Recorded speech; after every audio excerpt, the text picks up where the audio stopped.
Madame, bonsoir, bienvenue sur Vox Africa.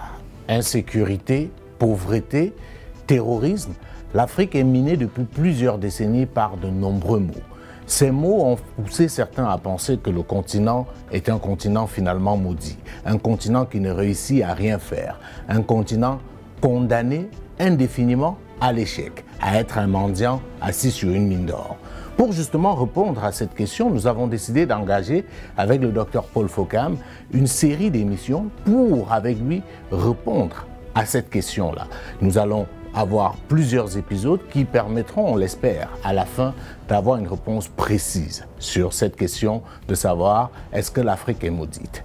Dr Paul Fokam est professeur de leadership et de stratégie. Il est également chercheur en sciences et culture africaines. Il nous a fait l'honneur de nous recevoir ici à Genève. Dr Fokam, bonsoir. Bonsoir Jules. Merci de nous accueillir ici. On est à Genève, on a été à Paris, on a été à Conakry, à Abidjan. Ça prouve que vous ne restez pas sur place et que pour vous attraper, il faut être prêt à courir. La preuve est que je suis sur place. Vous êtes sur place pour l'instant à Genève. Pour combien de temps, on ne le sait pas. Vous êtes toujours en train de marcher. Je suis sur place. Alors, docteur Fokam, je vais commencer par ce qui peut être aussi la fin, mais qui en réalité peut être le début de notre interrogation. C'est la fameuse question qui nous amène vers vous. Peut-on aujourd'hui dire que l'Afrique est un continent maudit, au regard du tableau pas très réluisant que je viens de peindre en introduction? Je pense, Jules, que vous posez là une question que vous-même, vous avez la réponse. Est-ce que si vous-même, je vous dis que l'Afrique est maudite, vous pourriez accepter? Je m'interroge, docteur Fokam, sinon on ne serait pas venu vers vous, parce qu'on a eu de l'espoir, mais au regard de la réalité, on est tenté de sombrer dans une sorte de fatalisme. Bon, je suis, en ce qui me concerne, convaincu que l'Afrique n'est pas maudite, ne peut pas être maudite. L'Afrique est plutôt bénie. Vous allez certainement me poser, je vous vois venir. Moi, je vous regarde parce que je dis c'est un discours très ambitieux, très enjolivé, mais la réalité aujourd'hui nous montre totalement le contraire. Il n'y a rien d'enjolivé. Le seul problème qui se pose, c'est que l'Afrique a refusé de se prendre en charge. Les Africains que nous sommes, que vous êtes, les filles et fils d'Afrique, ont refusé de se prendre en charge, d'être africains. Ils ont décidé d'être européens avec la peau d'Africain. Et c'est la raison fondamentale pour laquelle ils ont décidé. Vous allez me dire tout à fait, c'est leur prince. Non, ils ont décidé, en général, de sous-traiter toute la souveraineté, leur souveraineté, à l'extérieur.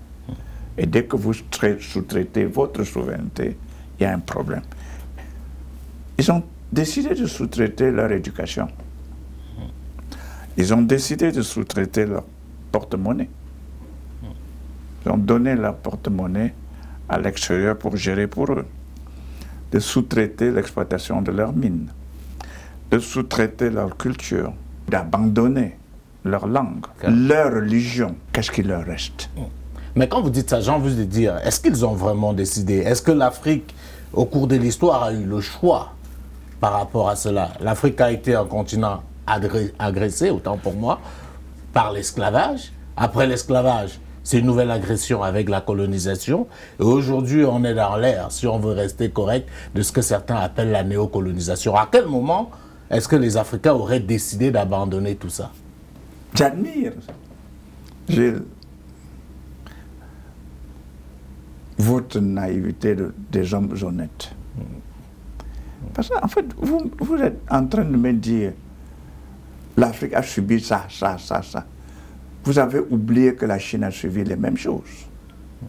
Vous avez oublié que l'Inde, vous avez oublié qu'il y a beaucoup d'autres pays qui ont subi les mêmes sorts que l'Afrique. et qui s'en sont sortis. Vous devrez vous poser la question, qu'est-ce qui a permis à cela de s'en sortir et quels sont les obstacles qui empêchent à l'Afrique aussi de s'en sortir. Oui, moi je revenais sur le fait que vous avez dit décider. Qui peut décider de se faire esclavagiser, par exemple? Qui peut décider de se faire coloniser? Oui. À Berlin, par exemple, où on partageait l'Afrique, il n'y avait aucun Africain. Les grandes puissances se sont réunies, ils ont décidé de se partager le gâteau africain. À ce moment-là, que pouvaient faire les Africains? Ils pouvaient refuser d'accepter. Et c'est ça le problème. C'est ça le problème dont je soulève. L'Afrique a refusé de s'accepter, de se prendre en charge, de prendre sa destinée en main. L'Afrique peut refuser d'accepter. Elle pouvait encore refuser d'accepter l'esclavage. D'ailleurs, certains Africains ont refusé, puisqu'ils ont décidé de se suicider. Auquel cas, si tous ceux qui étaient pris en esclavage s'étaient suicidés, il n'y aurait pas d'esclaves. Et ça, c'est pas extrême. C'est pas extrême. Rappelez-vous, on va en guerre pourquoi? Est-ce que ce n'est pas une forme de suicide? Écoutez, la France, l'Europe a été écrasée par l'Allemagne. Mais ils ont refusé de capituler. Et c'est pour ça qu'ils ont eu leur liberté, qui sont aujourd'hui libres et nous commandent. Alors, posez le problème aux Africains. S'il vous plaît, décidez de prendre votre destinée en main. Parce que vous êtes un continent vraiment béni. Ça, c'est enfin ce qu'on voit, la bénédiction de l'Afrique. Vous allez parler du climat, des ressources naturelles et même des ressources humaines de plus en plus, mais les gens vous demanderont comment traduire ça dans la réalité, au fait. Parce que cette bénédiction que vous dites, elle reste très utopique. Quand on regarde l'Afrique aujourd'hui, le niveau d'insécurité, la famine, la corruption, on se demande à quel moment est-ce que la bénédiction s'est transformée en malédiction. À qui la faute? La bénédiction se transforme en malédiction parce que quand vous refusez de vous régner. Quand vous décidez de vous régner, pas refuser, parce que vous dites l'Afrique c'est régner, les Africains sont régnés. Oui, se régner. Pas est régné par quelqu'un. L'Africain et l'Afrique se renient. Et dans ces conditions, il n'y a plus rien qui marche. Il n'y a plus rien qui vaille. Je répète, il faut que l'Afrique décide de se prendre en charge, de prendre sa destinée en charge, de prendre son avenir en charge et ne pas sous-traiter son avenir à quelqu'un d'autre. D'accord. Alors, docteur Fokam, vous allez permettre, parce que nous allons prendre 3 épisodes pour arriver effectivement au terme de cette série. Le premier épisode que nous démarrons aujourd'hui, après cette introduction générale, va nous amener à parler d'actualité, va nous amener à parler de stratégie, de géostratégie. On sait que c'est l'un de vos domaines de prédilection. Et nous allons commencer par la guerre notamment en Ukraine. À part les Américains, personne ne la voyait effective, cette guerre. Est-ce que vous avez été surpris que la Russie décide de franchir ce qui était jusqu'alors considéré comme une sorte de ligne rouge en attaquant l'Ukraine? Non. D'abord, revenons sur le problème réel de géostratégie. En géostratégie, il y a... En fait, l'étude géostratégique est basée sur 2 choses, éventuellement 3. La première, c'est la terre. La deuxième, c'est l'énergie. Et éventuellement, une troisième voie qui est éventuelle, c'est les voies d'accès. Si c'est la terre, c'est l'énergie, c'est les voies d'accès, vous comprenez que quelqu'un, tout le monde doit se protéger ou protéger tout ce qui est essentiel pour lui. Donc, si on revient à la base, est-ce qu'on on pourrait se poser plutôt la question, est-ce que la Russie devrait agir? Et j'ai dit, elle a même trop tardé. Parce que les accords il y a 30 ans, passés avec l'OTAN et la Russie, étaient clairs. J'accepte tout à condition que les frontières de l'OTAN ne s'étendent pas à l'est de l'Europe. Dans ma zone d'influence. Dans ma zone, disons, à l'est de l'Europe. Ouais. Je ne veux pas parler de la zone d'influence à l'est de l'Europe. Mais, progressivement, c'est l'Europe, c'est l'OTAN qui a violé les accords. En étendant les accords avec la Roumanie, la Pologne et tout le reste. Mais, sauf qu'on arrive à un moment précis où la Russie s'aperçoit que l'OTAN est à 2 mètres de sa porte. Elle doit réagir parce que en stratégie de guerre, si tu fais la bataille décisive, dans tout le cas, elle te rattrapera et elle va t'assommer. Mais qu'est-ce que vous répondez, docteur Foucault? Parce que là, vous ramez totalement à contre-courant avec l'opinion majoritairement occidentale qui estime que ces pays, la Roumanie, la Pologne, l'Ukraine, sont des pays indépendants et ils sont libres d'adhérer ou non à l'OTAN, d'adhérer ou non à l'Union européenne. Revenons en stratégie ou en géostratégie, surtout en géostratégie. Je vous ai dit qu'il y a 3 éléments, qui est l'élément fondamental, qui constitue l'essentiel. C'est la terre. Souhaitez-vous, si vous étiez à la place de la Russie, vous allez accepter de disparaître, de céder l'espace, votre terre qui est la vôtre? Mais s'approcher de son territoire veut dire elle est en train de disparaître. L'énergie. Si tu prends sa terre, tu prends toute l'énergie. Elle n'existe plus. Et dès lors, il n'y a pas de terre, il n'y a plus, même pas de voie d'accès. Mais les voies d'accès pour aller où? Donc, structurellement, l'OTAN peut avoir raison. Mais je ne sais pas si la Russie aussi n'a pas raison de défendre l'essentiel de ce qui lui restait. Et c'est là le problème que je pose pour l'Afrique. Parce que vous... On va en revenir, on va parler de l'Afrique. Je voudrais quand même... Donc, ça veut dire que vous nous expliquez que cette guerre, c'était une question de survie pour la Russie. Elle était obligée de la faire, ou alors elle acceptait de se soumettre au monde occidental. Elle était obligée de la faire maintenant, ou d'attendre qu'on la lui impose la prochaine fois. Elle a décidé de le faire. Alors, il y a, avant qu'on arrive, on verra effectivement ce que cela peut avoir comme conséquences et quelles leçons l'Afrique peut tirer de cette guerre. Il y a quand même quelque chose qui a frappé les observateurs. La Russie décide justement d'attaquer l'Ukraine, comme on a vu.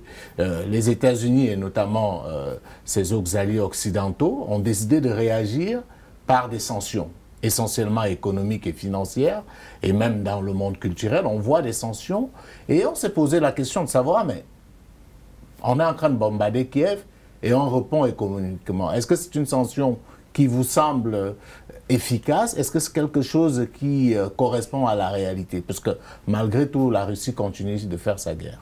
Mais oui, ça correspond à la réalité. Je vais vous dire, toujours en géostratégie, chacun doit protéger sa portion de terre. La Russie a la bombe atomique. Bien sûr, la France, les autres ont la bombe atomique. Mais personne n'a intérêt à ce qu'on sorte de cette bombe atomique.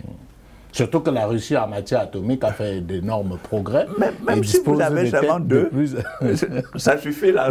Donc c'est la peur de la bombe atomique qui oriente les sanctions vers le domaine économique. Si tu entres en guerre, si tu pousses la Russie à son dernier retranchement, qu'est-ce qu'il lui reste?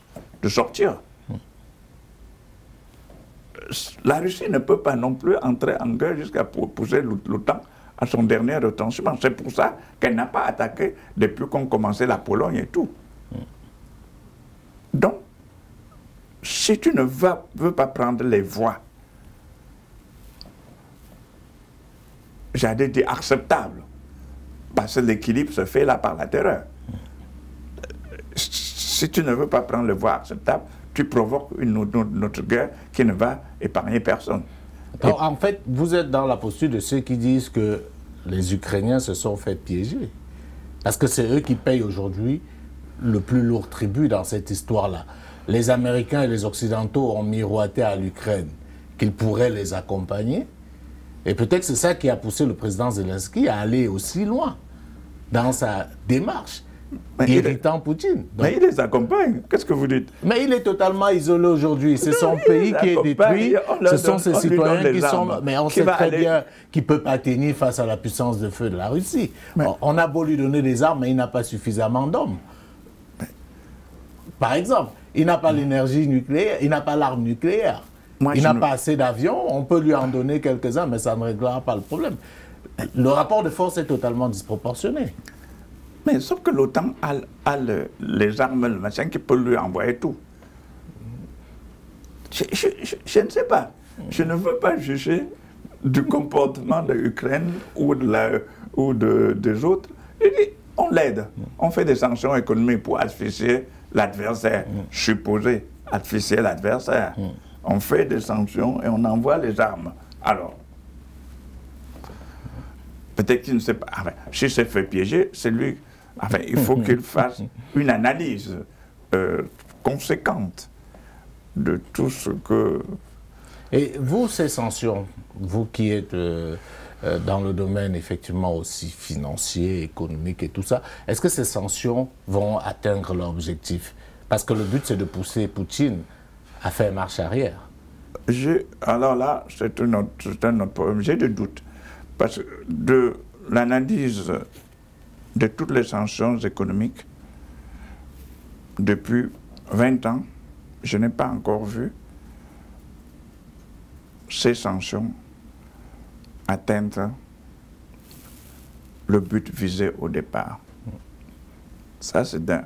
Et de deux, j'ai de fortes réserves de croire que les stratèges russes n'ont pas envisagé l'hypothèse de cette sanction, qui est quelque chose de connu, et qui n'ont pas envisagé le pire de cette sanction avant d'engager leur bataille. J'ai de fortes réserves. J'ai de fortes réserves de croire que les stratèges russes n'ont pas pensé, par exemple, à l'effet d'encerclement mondial. Et d'ailleurs, je crois qu'ils y ont pensé sérieusement, puisque quelques semaines ou quelques mois avant, elle a fait des alliances avec le géant chinois. Et pas que.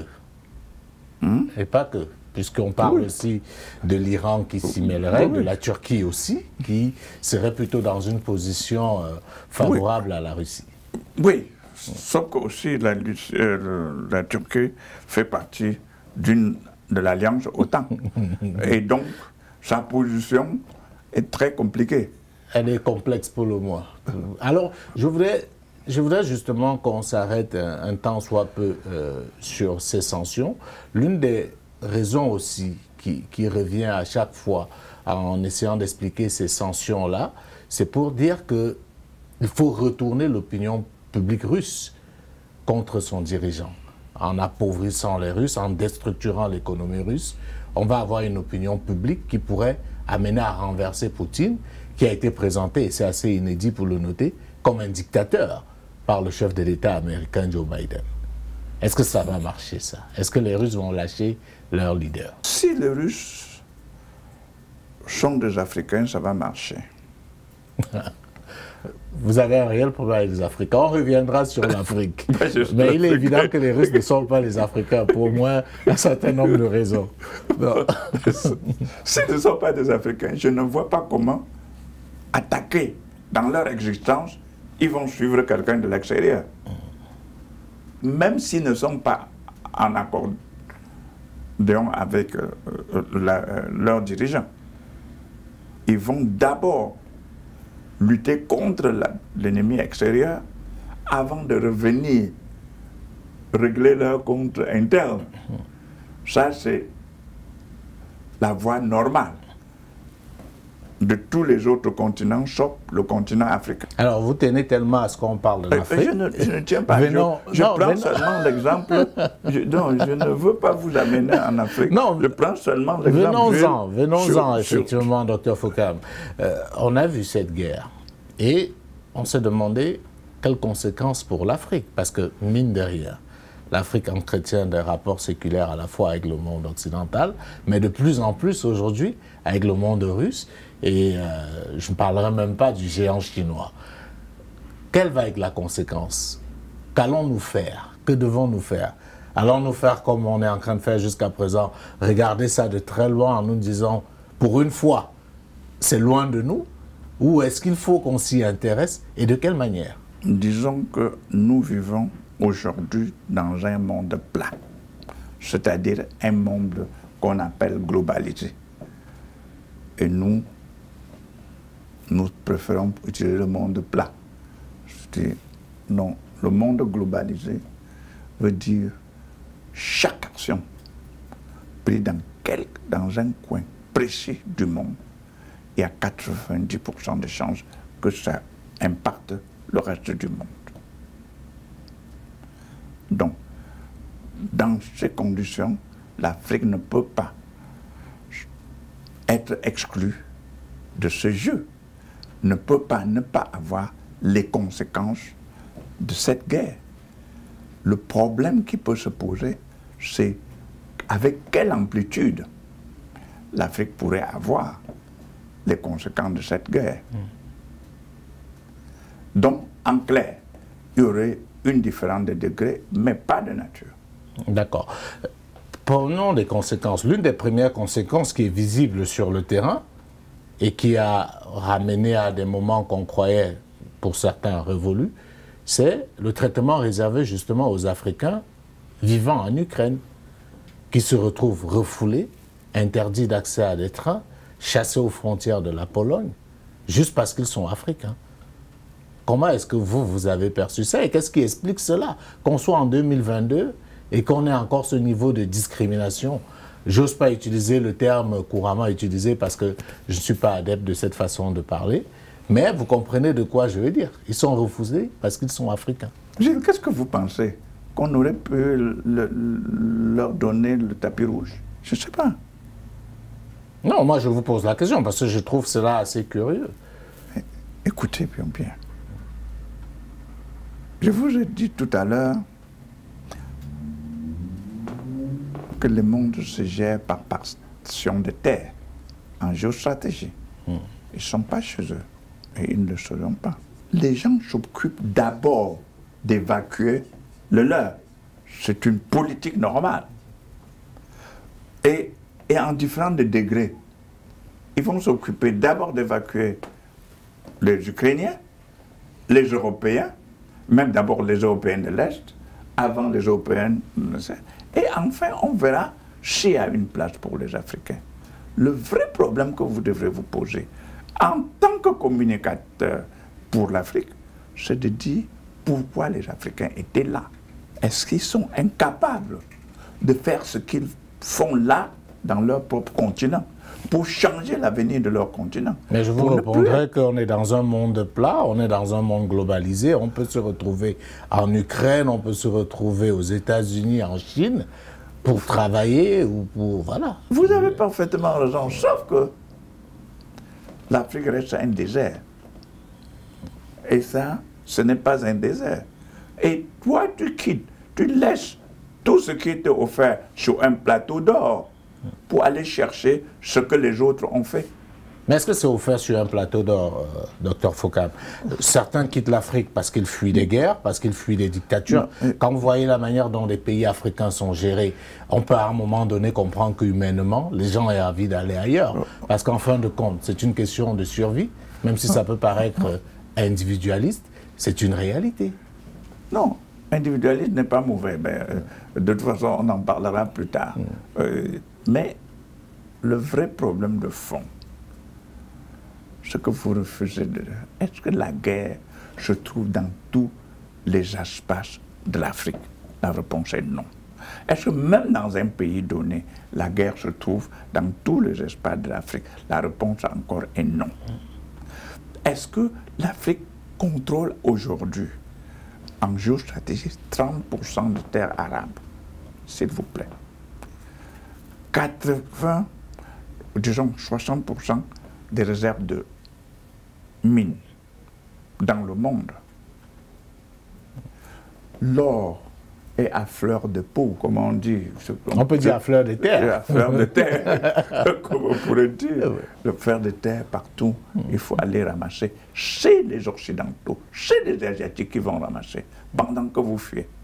Mais je suis très content de savoir que ça va leur permettre de prendre conscience qu'ils doivent d'abord penser à leur continent avant d'aller. Mais s'il n'y a pas une responsabilité, docteur Fokam, là le mal est fait. Ils sont en pleine guerre. Est-ce que les États africains ne devraient pas, comme on le voit partout ailleurs, organiser des moyens pour permettre à leurs ressortissants de fuir cette guerre? Parce que là, vous voulez faire le procès à ces jeunes qui sont allés, entre guillemets, comme on le dit en Afrique, se chercher, se battre, qui se retrouvent piégés entre un feu qui en réalité ne les concerne pas, mais il y a une forme d'attentisme. J'ai suivi des interventions de certains diplomates africains à l'ONU, ils sont encore dans une position de supplication, ce qui est outrageant. Est-ce que les États africains ou l'Union africaine ne pourraient pas se lever et dire par rapport aux Africains qui sont en Ukraine, voilà ce que nous avons décidé, voilà ce que nous allons faire? La question n'est pas à poser à qui? Au prince africain ou à moi? Ben, je vous pose la question. Au président des pays d'Afrique. Je sais que vous êtes souvent proche de certains princes. Non, je ne suis pas proche de qu'un prince. Enfin, je vous ai souvent vu avec des princes africains. Non. Et je ne suis pas le seul. Dans les conférences. Oui, ben. Dans les conférences, bon, on m'invite à les conférences, je me retrouve pas là. Ben, écoute, moi, si j'étais un président d'un pays africain, j'enverrais un avion les chercher et les mettre en prison. Vous êtes dur, docteur Fokam. Non, je ne suis pas dur. Vous êtes dur. On va d'abord les chercher, parce que c'est les ressortissants de mon pays, et je vais les mettre en prison. Alors, ça dit que des gens qui ont été traumatisés, terrorisés par la guerre, au lieu de les accueillir avec des bouquets de fleurs et être contents qu'ils reviennent, vous les envoyez en prison. Oui. Parce que je ne comprends ce serait quoi leur crime? Ce serait quoi leur crime? D'être allé étudier en Ukraine? Non, ils vont parfois pour la conquête du savoir. Leur crime, c'est d'être allé étudier en Ukraine et de ne pas venir, encore que j'ai des universités. Leur crime aussi, c'est de penser.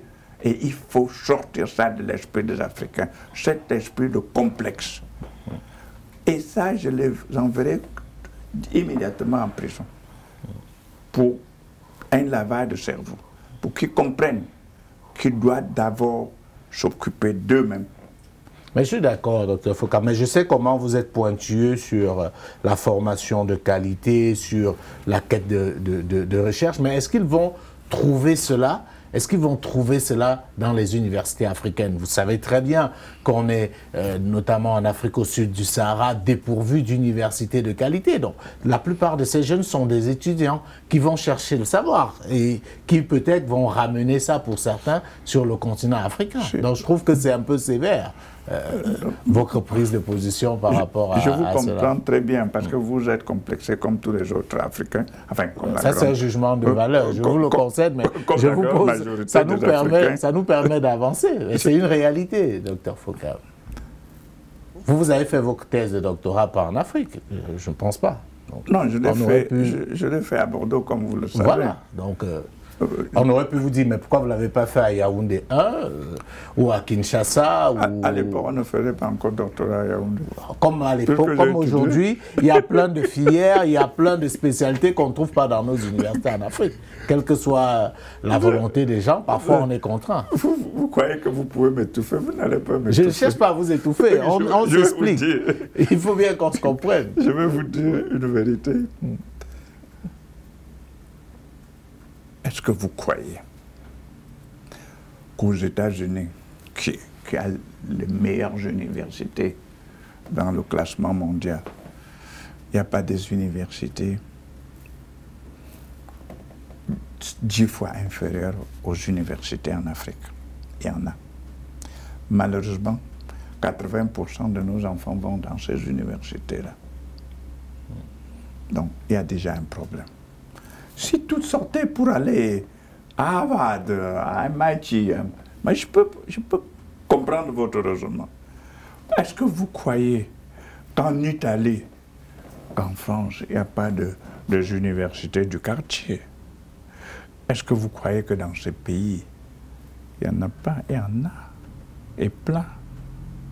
Le vrai problème est, vous ne pouvez pas croire qu'en Afrique, il n'y a pas quelques universités de valeur. D'abord, au moins, nous en avons une à Yaoundé. Il y en a. Bon, on ne dit pas qu'il n'y en a pas, mais en termes de proportion, ce n'est pas assez. Donc, quand vous allez dire qu'ils s'en vont chercher le savoir, je ne sais pas s'ils s'en vont chercher le savoir. J'ai eu la mauvaise expérience de recevoir quelques cadres, quelques diplômés de certaines des universités, mais j'étais tellement déçu. Il y a, par exemple, certaines écoles en Belgique, je crois que c'était le HEC de Belgique, quelque chose comme ça. J'ai eu 3 ou 4 étudiants là. Vous êtes tombé peut-être sur des cancres. Oui. C'est pas parce qu'on était dans une université, ils vont pas porter, l'université ne va pas porter toute la responsabilité. Je ne dis pas non. Voilà. Mais ils sont sortis là. Ouais, bon. Mais avançons, docteur Fokam, on a très bien compris sur cette position. Alors, j'ai 2 questions et on va sortir de cet épisode-là. La première, c'est qu'il y a un élément frappant. On voit beaucoup d'Ukrainiens de la diaspora, au lieu de faire comme on se sera attendu, fuir la guerre, ils décident de rentrer se battre. Alors que c'est une guerre qui est présentée comme perdue d'avance. Oui. Mais on voit les Ukrainiens décider de rentrer se battre. Comment est-ce que vous appréciez cela? Qu'est-ce que vous en pensez? J'apprécie que vous devenez d'accord avec moi. Que l'Africain est en train de fuir la misère chez lui pour aller à l'autre, alors que de rentrer pour chasser la misère. Et vous me dites, les Ukrainiens quittent ici pour aller en guerre, c'est-à-dire pour mourir en définitive. Vous voyez, c'est un problème mental. Il faut se prendre en charge. Il faut se prendre en responsabilité. Et ça, l'Ukrainien. C'est ça le travail que vous, les journalistes, vous devez faire. Permettre aux Africains de se prendre en charge, de savoir qu'ils sont seuls et seuls comptables de leur destinée, et pas quelqu'un d'autre.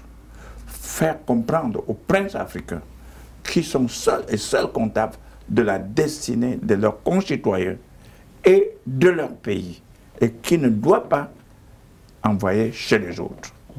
C'est ça votre travail, que vous ne faites pas. Et vous continuez à... C'est très facile, docteur Fokam. Vous continuez à me dire tout le temps, c'est ça, il faut avoir pitié de... On a pitié de quelqu'un qui ne veut pas avoir pitié de lui-même. On ne demande pas forcément de la pitié. Mais enfin, dans ce moment de guerre, un peu de compassion ne ferait pas de mal. Compassion de quoi? par rapport aux gens qui sont dans une situation difficile. Je vous ai dit que j'irai les chercher, n'est-ce pas? Pour les mettre en prison. de compassion. Alors, avançons également. Beaucoup d'Africains aujourd'hui se disent inquiets quand on voit les commentaires, notamment sur les réseaux sociaux et même quand on échange avec certains, sur les conséquences que pourra avoir cette guerre sur le continent africain, surtout au regard de la percée de la Russie, qui ces dernières années a visiblement décidé de s'intéresser davantage à l'Afrique et d'y avoir une réelle influence. Est-ce que, par exemple, la République centrafricaine, le Mali, dans une moindre mesure, doivent être inquiets plus que les autres? Parce que nous étions au Mali récemment et les autorités maliennes ne se cachent pas d'avoir un partenariat avec l'État russe qui les accompagne justement dans la lutte contre le djihadisme désormais, en admettant que les anciens alliés français ont décidé de partir. On sait aussi que la Russie a joué un rôle central en République centrafricaine. Est-ce que cette guerre-là risque de ne pas compromettre un certain nombre de choses pour notamment ces deux pays que je viens de citer? D'abord, vous prenez pour hypothèse que la Russie va être battue? Non, pas du tout. Moi, personnellement, si vous permettez que je vous dise, je ne suis pas dans cette hypothèse. Mais aujourd'hui, je vais dire, la priorité de Poutine n'est pas au Mali, n'est pas en République centrafricaine, elle est en Ukraine. Mais ça ne peut pas être. Elle est face aux États-Unis. La priorité de Poutine est en Russie. Et sera toujours en Russie. C'est ça que je veux qu'on détache. Sa priorité n'est pas en Ukraine. Si demain il pense que l'intérêt de la Russie va faire, il va abandonner l'Ukraine. Ça, il faut que ce soit précisé et que nos États, que nos chefs d'État sachent. De Gaulle disait, les États n'ont pas d'amis, ils n'ont que d'intérêts. Donc, les États africains doivent savoir que chacun est là pour ses intérêts, pour les intérêts de son peuple. Donc, est-ce que Poutine va abandonner ses alliés africains? Ma réponse est non. Est-ce que les alliés africains peuvent abandonner Poutine? Les lâches vont le faire. Mais ils auront vendu comme ça leur peuple. Parce que il faut être tel que un pays comme les nôtres devrait rester, comme les nôtres en Afrique, les nôtres en Afrique, devraient rester la fille à marier. C'est-à-dire jouer un peu entre les deux, se mettre dans une forme d'équilibrisme entre les deux terreurs qui s'affrontent. Ou les puissants qui s'affrontent.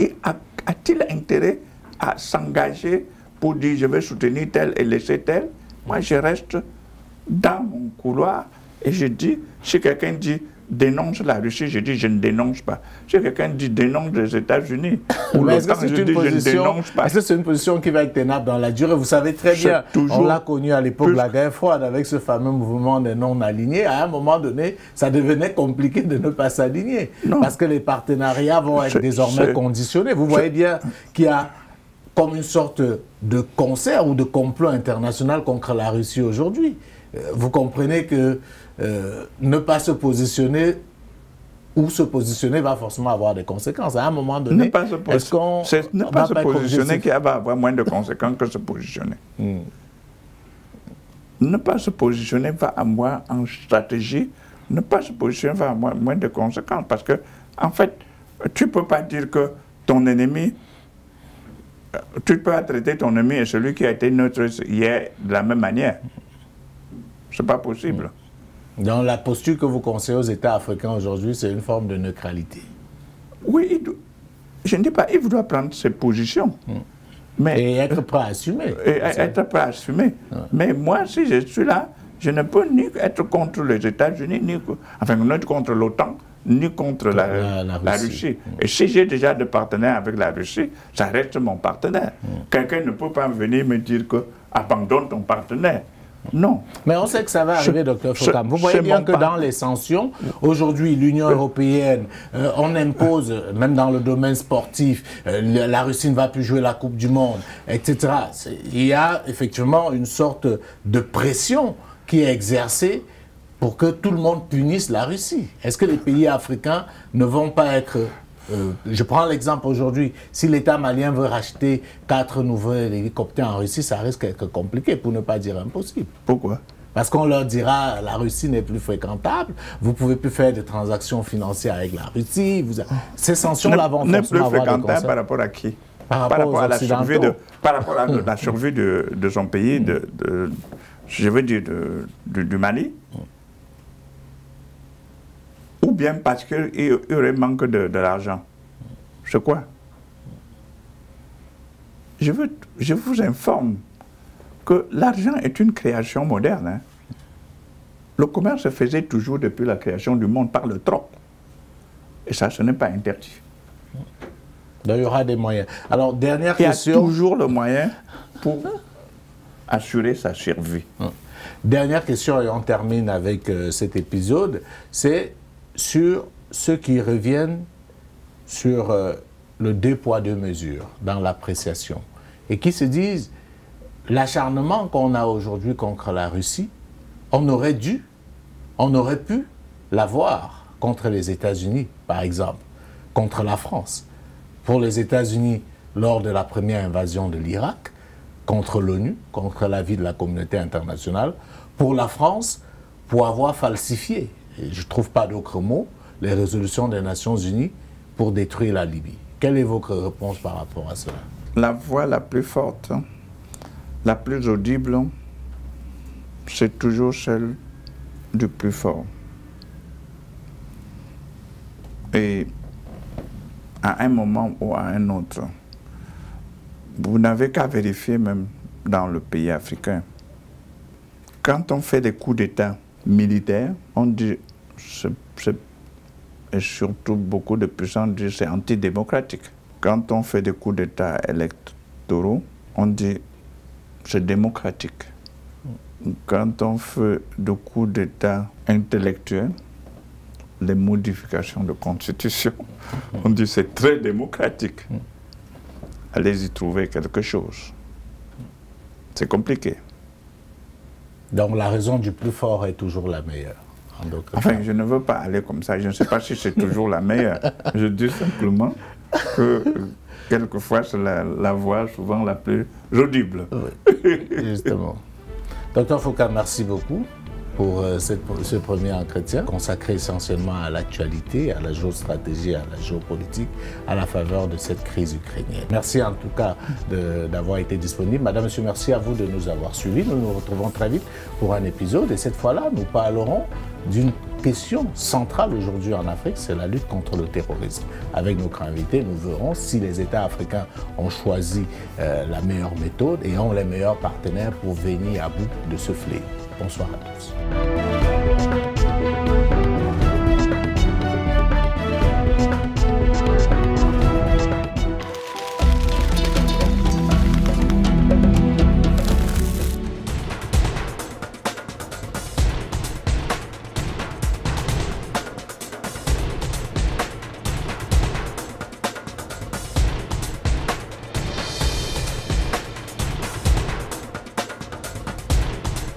L'Afrique est la mère de toutes les tendances.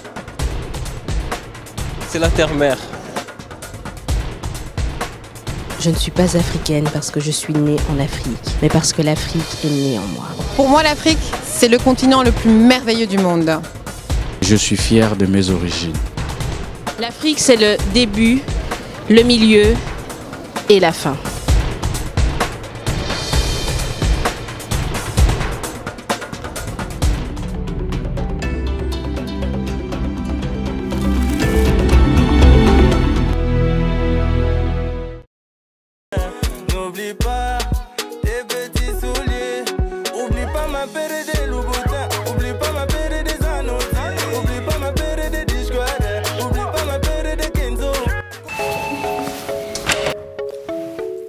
Aujourd'hui, j'ai rendez-vous avec Rihanna. Cette geek, consultante en informatique pour de grosses sociétés, est également créatrice d'une ligne d'accessoires pour enfants. Alors Rihanna, que se passe-t-il? Ce soir, je reçois des collègues de travail à la maison. Je ne sais pas du tout comment m'habiller et comment dresser ma table. Voilà, c'est des amis un petit peu particuliers parce qu'on travaille ensemble et voilà. Et donc je voudrais que tu me donnes un petit peu des conseils. Recevoir des collègues à dîner est toujours particulier.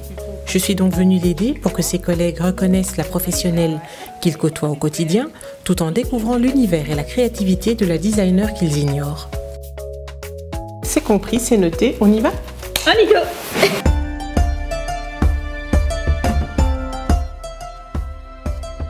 Première chose, le look. Comment Rihanna se présentera-t-elle à ses collègues? Voici la tringle avec une présélection de pièces choisies en fonction du thème pyjama de travail. Donc la sélection va tout à fait dans le thème pyjama de travail. Donc comme elle reçoit des collègues mais qu'elle est à la maison, elle sera dans un style, on va dire, pyjama, mais un pyjama que les collègues puissent voir. Tadam! Alors, le pyjama qu'elle a déjà accessoirisé. Voilà. Donc tu es en pyjama? Oui. À la maison? Oui. Et les collègues peuvent te voir? Tout à fait. 100%. 100%. Oui, très bien fait. Voilà. La deuxième tenue, ben voilà, je pars sur ce pantalon qui, si je ne me trompe pas, est droit. Oui. Donc il n'est pas moulant. Non. Tu seras bien à l'aise dedans. Oui. Alors cette petite blouse qui est ample, qui a de jolis détails, enfin ample, entendons-nous, qui a de jolis détails, donc qui garde quand même un petit côté pyjama malgré les nœuds, c'est sympa. C'est habillé. On va voir? Oui. Super. À tout de suite. Tout de suite.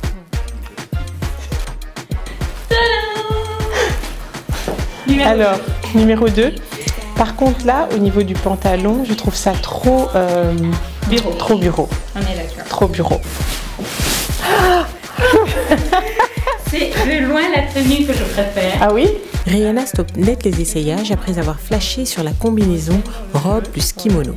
Cet ensemble me rappelle l'Europe des années 30, quand il était du plus grand chic de recevoir en tenue japonisante, comme il disait.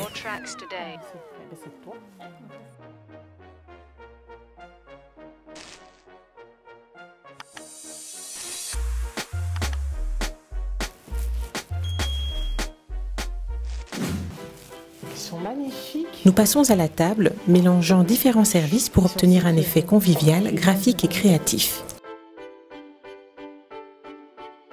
Alors en matière de verre, j'ai un petit peu un doute. Alors je ne sais pas si on partirait sur des verres comme ça, un petit peu plus grands, ou alors des verres un petit peu plus Ils sont tous travaillés. identiques, ceux-là? Ils sont tous identiques. Et ceux-là? Et ceux-là sont tous différents. Ceux-là. Ok. Du cristal gravé, de la céramique créateur et de la vaisselle de grande surface, la table est pourtant harmonieuse. Rihanna et moi avons fabriqué des serviettes, mais malgré cela, il manque quelque chose. La touche végétale qui ferait le lien avec les différents éléments graphiques. Je souhaite souligner les détails, car la forme de théâtre la plus ancienne est une table bien dressée. Direction le fleuriste. Nous optons pour des feuilles et une fleur originaire d'Afrique. Nous y sommes. On a fait de belles courses. Franchement, super, ouais. Hein? Ouais. Un coup de ciseau suffit à transformer les feuilles de palmier en set de table.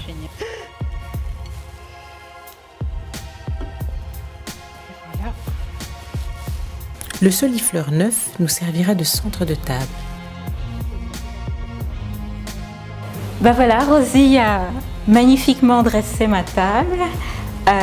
Ce que j'aime d'abord, c'est ce côté végétal. J'adore cette idée de set fait en feuilles de palmier. J'aime aussi ce côté éphémère et qui montre un petit peu qu'après la fête, ben, c'est fini. Alors le centre de table, j'ai vraiment craqué pour cette fleur, je la trouve magnifique, dépouillée à souhait, mais elle garde les mêmes couleurs que les plats. Donc là aussi, un point supplémentaire. Et bien sûr, Rosie a su apporter avec ses petites serviettes graphiques a su apporter de la chaleur à l'ensemble de la table. Donc voilà, donc j'ai hâte de recevoir mes collègues en pyjama, mais pas trop. Voilà. Je m'éclipse discrètement avant l'arrivée des collègues.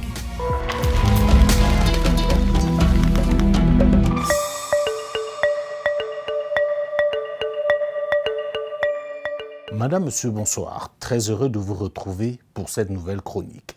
Nous sommes à Bamako, au Mali. Nous avons pensé qu'il était indispensable d'être au cœur de l'événement pour vous permettre de vivre en réalité ce qui se joue aujourd'hui au Mali. Nous allons donner la parole aux autorités de la transition, à ceux qui les soutiennent, mais aussi à ceux qui sont contre, parce qu'il est indispensable dans ce moment historique que chacun puisse se faire sa propre opinion. Nous allons vous présenter les enjeux et les jeux dans ce qui est désormais convenu d'être appelé la crise malienne. Commençons par l'actualité. Comme vous le savez tous, la France a décidé de se retirer du Mali et l'a annoncé très récemment, ainsi que certains de ses alliés. C'est une situation qui a fait parler la presse nationale et même internationale, mais ce qui est donné à savoir quand on écoute les différents médias, c'est que c'est le Mali qui aurait chassé la France. Nous avons rencontré très récemment le Premier ministre malien, Choguel Maïga. Je vous propose d'écouter ce qu'il en dit et nous revenons pour en parler. Ils ont dit depuis le 3 juin et le 10 juin 2021 qu'ils partent. Ils ont abandonné les emprises où ils étaient. Ils ont décidé de se concentrer sur les 3 frontières. Ils font quelques opérations tactiques où ils éliminent 1 ou 2 dirigeants, mais stratégiquement, c'est un échec. Mais le vide, de toutes les façons, ils ont commencé à le créer.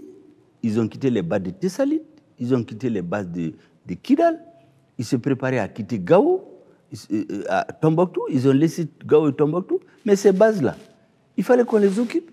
Après avoir écouté le Premier ministre de la Transition au Mali, Choguel Maïga, qui accordait une interview à Alain Foka, on comprend très bien que les choses ne sont pas aussi simples comme on voudrait les présenter. En effet, la décision de partir du Mali a émané d'abord de la France, même si on peut reconnaître qu'elle a été encouragée par la suite par les agissements de la transition qui visiblement n'a pas voulu céder au chantage. Donc il faut bien faire attention à ce qui se joue actuellement. La France a voulu mettre la pression sur le régime en les faisant croire qu'ils vont les abandonner pour les obliger à céder à un certain nombre de pressions, ce qui n'a pas été le cas. Donc aujourd'hui, quand on dit que la France part du Mali, il faut savoir que c'est parce qu'elle n'a pas pu rester par d'autres moyens. L'autre élément très important à noter, c'est le fait que les autorités de la transition au Mali ont exigé que le départ de la France se fasse immédiatement. Et comme on pouvait s'y attendre, des voix se sont levées pour estimer que ce n'était pas normal. Mais je voudrais qu'on s'arrête un temps soit peu sur ce cas de figure précis. Expliquez-moi pourquoi la France veut elle-même fixer le calendrier de son départ alors qu'elle avait décidé de partir sans consulter les autorités maliennes. Est-ce une façon de procéder? Je vous prends un exemple. C'est comme si vous êtes marié et un jour votre épouse décide de vous quitter. Enfin, vous annonce qu'elle va vous quitter. Mais elle vous dit, je vais rester encore pendant 4 mois ou 6 mois avec vous. On va partager la même chambre, je vais continuer à vous faire à manger, on va continuer à vivre comme si de rien n'était, mais je pars dans 4 ou 6 mois. Honnêtement, accepteriez-vous? Seriez-vous encore confortable de vivre avec cette femme qui vous a déjà dit, de toute façon, elle s'en va? Et il faut noter que dans le cas de l'exemple que je viens de prendre, comme dans la réalité, quand une femme vous annonce qu'elle va partir, en réalité, elle est partie depuis. Et c'est ce qui s'est passé au Mali et les propos du Premier ministre confirment justement cette position. L'autre chose aussi, c'est que dans une situation où il y a une tension réelle exacerbée entre les deux pays, que va faire la France pendant 4 ou 6 mois? Est-ce que les autorités maliennes peuvent rester confiantes face à cette puissance qui désormais ne se cache plus pour montrer qu'elle n'est pas en odeur de sainteté avec le régime en place au Mali et ne se gênerait pas ou alors ne serait pas mécontente de l'avoir tombé? Autre élément important, c'est que la France et ses alliés refusent de parler d'échec pour ce qui s'est passé au Mali. Tenez-vous tranquille, ça fait 9 ans. 9 ans que les forces françaises et leurs alliés sont déployés au Mali. Pour quel résultat? Je vous propose, pour avoir une meilleure appréciation, d'écouter encore à ce sujet le Premier ministre de la Transition, Choguel Maïga. Je vous dis, ça fait 9 ans. Vous avez l'armée malienne qui, disait-il, on faisait monter en puissance. Vous avez Barkhane, vous avez G5 Sahel, vous avez Takuba, vous avez EUTM, tous, vous avez ECAP. Mais des villages entiers étaient décimés. Des villages sont brûlés, des femmes enceintes avec leurs enfants. Le terrorisme qui était confiné au nord au début de l'intervention française, ces métastases atteignent les 80% du territoire. Nous avons dit attention, si on ne prend pas nos responsabilités, on va se retrouver comme en Afghanistan. De la même façon qu'en juin, ils ont dit qu'ils partent, un jour ils vont prendre leurs bagages et partir nous laisser. Ça veut dire que notre pays est effacé de la terre. Nous avons dit attention. On se rend bien compte, après avoir écouté le Premier ministre qui peint un tableau quasi réel de ce qu'est le Mali aujourd'hui, qu'on ne peut trouver autre mot que celui de l'échec pour qualifier la présence de la France et ses alliés au Mali pendant 9 ans. On a vanté cette France qui venait sauver le Mali, mais dites-moi, aujourd'hui, si vous êtes à mesure de reconnaître que cette mission n'est pas un échec sur toute la ligne. Le terrorisme, au lieu de reculer, a progressé. Le Mali, aujourd'hui, est un État dans une situation insécuritaire terrible. Une situation tellement précaire qu'il va falloir naturellement du temps pour pouvoir reconstruire. Le Mali a besoin, dans ce cadre-là, d'avoir de nouveaux alliés pour pouvoir mener une nouvelle guerre contre le terrorisme. Donc il faudrait, quand on est à l'heure du bilan, avoir la lucidité nécessaire pour comprendre quels sont les véritables enjeux dans cette crise. Et pour vous édifier davantage et rafraîchir la mémoire à certains par rapport à ce rôle trouble que joue la France au Sahel et principalement au Mali, je vous propose de réécouter cette chronique que j'ai eu à faire il y a 2 ans où je disais déjà que le problème ne peut pas être présenté comme la solution. Parce que pour moi, la présence de la France au Sahel est plus le problème et ne peut donc pas être la solution. La conférence de Pau, où les chefs d'État du G5 Sahel ont été convoqués par le président français Emmanuel Macron, nous démontre, s'il en était encore besoin, combien il est impératif que l'Afrique se libère. C'est le Tchad, le Niger, le Mali, le Burkina Faso et la Mauritanie qui subissent, mais une fois de plus, c'est en France qu'on pense trouver la solution. Ce sommet, mené avec arrogance, mépris et condescendance par le chef de l'État français, est bien la preuve que l'Afrique souffre de ses dirigeants. Comment penser objectivement que c'est la France qui va régler le problème du terrorisme dans le Sahel? Quel intérêt elle a à le faire? La France aime-t-elle tellement l'Afrique au point d'envoyer ses soldats mourir pour nous? Il faut définitivement qu'on arrête de se mentir à nous-mêmes. Si l'aide que prétend apporter la France et les autres puissances occidentales à la lutte contre le terrorisme dans le Sahel et ailleurs était sincère, elle n'aurait pas besoin d'envoyer des hommes sur place. Les pays en question ont des armées, ont des hommes d'expérience qui ont un avantage stratégique que les soldats français, américains, allemands ne peuvent pas avoir. Ils connaissent le terrain, maîtrisent la langue, sont habitués au climat. Ce qui manque à ces derniers, ce sont les moyens. Car comment comprendre que les djihadistes soient mieux équipés que les armées nationales? Non, l'Afrique n'a pas besoin de la France, c'est bien le contraire. Et ceci est valable pour la lutte contre le terrorisme, comme pour les autres domaines, la monnaie par exemple. Il faut que nos dirigeants arrêtent d'aller se prosterner en France pour demander une aide dont nous n'avons pas besoin. C'est pas à eux qu'on va apprendre la maxime « pas d'intérêt, pas d'action ». Si la France insiste pour être dans le Sahel au péril de la vie de ses soldats, c'est pas pour la sécurité et la démocratie. C'est uniquement pour sauvegarder ses intérêts. Et si on veut vérifier cela, il suffit de leur demander de partir, pour voir comment on peut vous obliger à accepter une aide que vous n'avez pas demandée et dont vous n'avez pas besoin. Les soldats africains sont valeureux. S'ils ont ce qu'il faut, ils feront le nécessaire. Si les puissances occidentales veulent vraiment aider ces pays, qu'ils bloquent les sources de financement des djihadistes. Ils savent bien d'où vient l'argent et les armes, et comment y mettre un terme. Mais ils ne le feront pas, car la déstabilisation du Sahel est indispensable pour le contrôle de ses ressources. Et rien de mieux que l'insécurité, le désordre et la peur du chaos pour faire ses courses à l'insu des véritables propriétaires. On l'a dit et redit plusieurs fois. Personne ne libérera l'Afrique à sa place. Les puissances occidentales et les autres grandes puissances sont dans leur rôle. À nous de jouer le nôtre.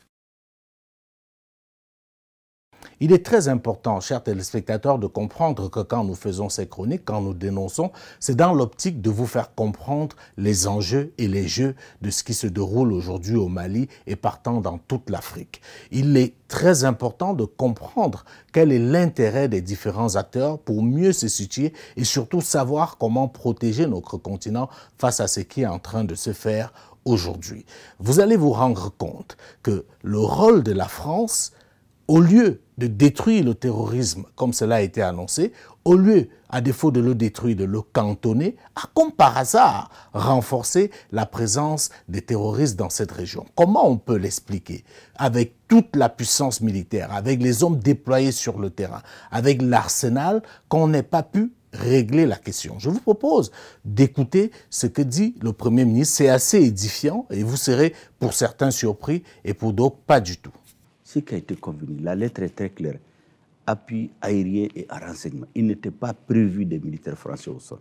C'est les soldats maliens qui ont libéré Konna, qui ont libéré Gao, qui ont libéré Tombouctou. Arrivé à Néfis, c'est l'armée française qui leur a barré la route. Ils se sont opposés par les armes et l'ambassadeur de France, qui était là en ce moment, il s'appelait Christian Rouillet, pour avoir dit à son gouvernement: vous êtes en train de faire une faute. Ceux que vous soutenez ne sont pas représentatifs, ni dans la communauté touraine, ni dans la communauté. Ne vous discréditez pas avec eux. 2 jours après, on l'a relevé. En guise de conclusion, ce qui se passe aujourd'hui au Mali et dans les autres pays du Sahel est tellement important qu'il faudrait que tout le monde se mobilise. Il n'est plus question de parler de sentiments anti-français, il n'est plus question de parler de soutien ou de non-soutien, il est question de la libération du continent africain. Il est question de notre souveraineté, il est question de notre dignité. Et quand on est attaqué à ce niveau, nous devons faire preuve de lucidité. Pas donner un chèque en blanc à qui que ce soit, mais se poser les bonnes questions et peut-être donner une chance à une nouvelle façon de voir le continent, à une nouvelle façon de voir le monde. Ce n'est que comme ça que nous allons pouvoir exister et nous frayer un chemin dans le concert des nations.